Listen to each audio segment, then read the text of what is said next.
I checked my my game counter for Breath of the Wild.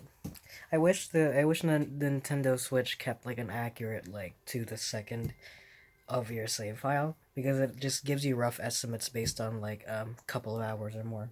So right now it says over 120 hours, and I have this like weird feeling with it because it's not the first time I've spent like 100 plus hours on a game. Like I did the same thing with ironically enough, this is the first uh game I played on the Switch. The very first game I played on my own PS4 was Persona 5, and similarly, I dropped about what like I think my first playthrough was like 130 hours.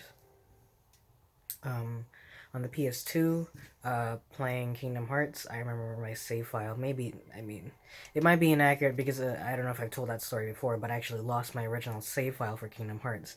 But the save file that I have for Kingdom Hearts 2 is, I think it's at like, similarly like 130, maybe like 110.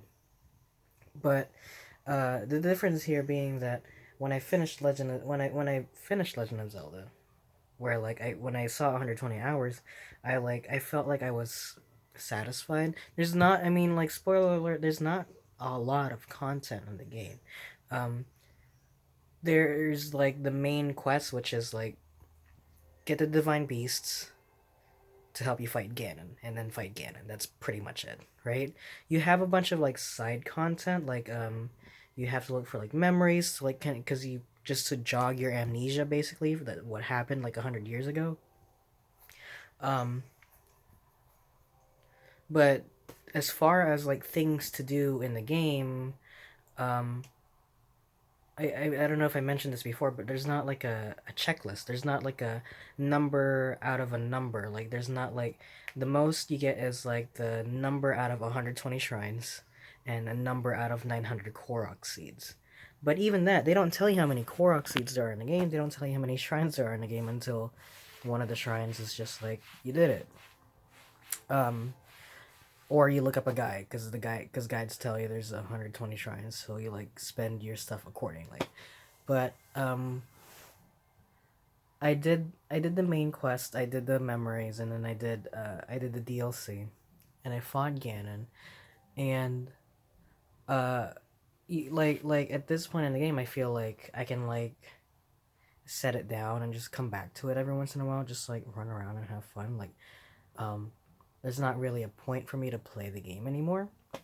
Whereas other games, like even Kingdom Hearts, my all-time favorite game in the world, after I beat the game, there's always like there's a checklist of stuff to do, like very specifically like a final mix, Kingdom Hearts 2 final mix. Like as soon as you beat the game and you load your save file up again, it's like there's a new boss battle.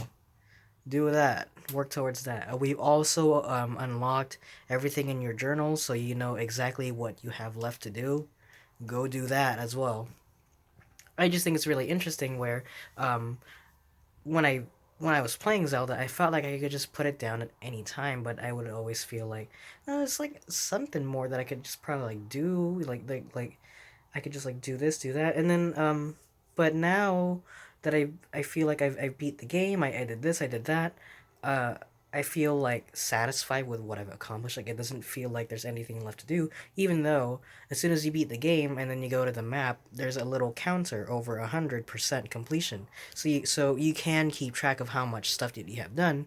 Um, and I thought that, by doing all the shrines, doing all this, do that, I thought that I would get at least 50% done, right? I thought I would get at least that. But then I checked my game and it said like 20%. And I go, are you kidding me? There's like 80% worth of content that I'm missing out on. Um, and I think that's really interesting um, because you don't exactly know how much stuff there is in the game. Um, but even at like I put a whole other 10% after that. I did the DLC and all that, so that added like 10% extra to my total. So I'm at like 33 out of 100, and I feel like I'm satisfied with that, which is weird to say because like I'm back then I used to be like big completionist where like I would have to platinum every game that I owned, and then the games just kept coming and coming and coming, and I was just like I don't actually care about trophies, but uh some games that I care about I still want to get as much as I can, squeeze as much content out of that. Um, but this time I feel like I'm content with just 30%. Um, Great game. That's that's all there is to it. And I just picked up Donkey Kong Tropical Freeze, which is my first love, Nintendo. My first.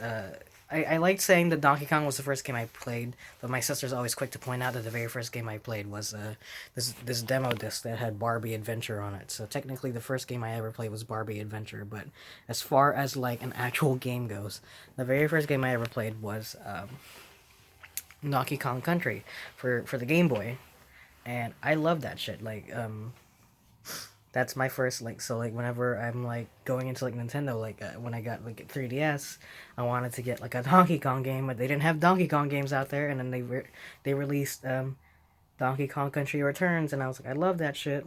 But I heard Tropical Freeze was very good. Um, but it's actually a little weird now because like not that I'm switching sides, but um, I feel like at this point in juncture, I fell in love with Zelda so quickly. That might have to do with a lot of different circumstances, honestly. Uh, let's not get into that, but I love Zelda. Um, it's such a good game, and because I know there's that whole timeline thing, but like because each game in itself is self-contained within like the story is self-contained in that game.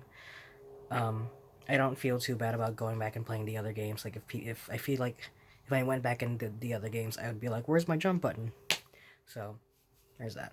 But great game. I hope that the next one is great. Um, I guess something that I want to talk about is like the next Zelda because that is what I'm pretty scared about because once you go open world, it's kind of hard to go back.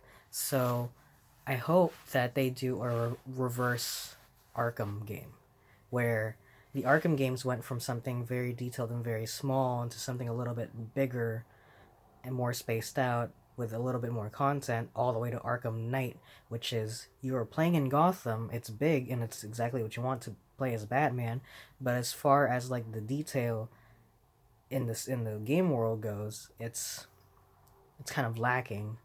So I hope that they do a reverse Arkham and that make the game world just a little bit smaller and pack it in with just a little bit more content. You know, I'd be fine with that. I feel like that'd be the best possible way until you go all the way back to Arkham Asylum where you're just on this one tiny little island that's like densely packed. Which is ironically enough, Arkham Asylum is inspired by a Nintendo game Metroid. So making Zelda more like Metroid would be kind of interesting to me. Um, but yeah, I feel like the open-ended design of some of the shrines, like that's the one thing that I kind of do want to discuss is the fact that the shrines, whenever I did all 120 of the shrines, not once did I ever feel like a huge like this is how you do this type thing. Like one of the last shrines I did was for the DLC, and it involved like it was for the it was one of the water dungeons where you had to get up a really tall platform, but the only thing available to you as far as tools go were like three pieces of metal and a waterfall, and you could use like the freeze ability, the cryonis ability you had to lift up the metal bars, but you couldn't like you had to like lift the metal bars above the waterfall where you're putting the thing up. But to lift it up, you had to use the magnet ability, and you can't use that both at the same time. And I kind of felt like I just bullshitted my way up there, and then bullshitted my way up a little bit higher to get the treasure chest that was on the exact opposite side. It never felt like what I was doing was the intended way, but just because it works, the game won't stop me. So, using that open ended design, making the dungeons a little bit longer in that sense, and kind of just having that connected theme would be something interesting that I wish they would delve deeper if they're gonna do a sequel in the next Zelda game because they've already confirmed that it was gonna be open world.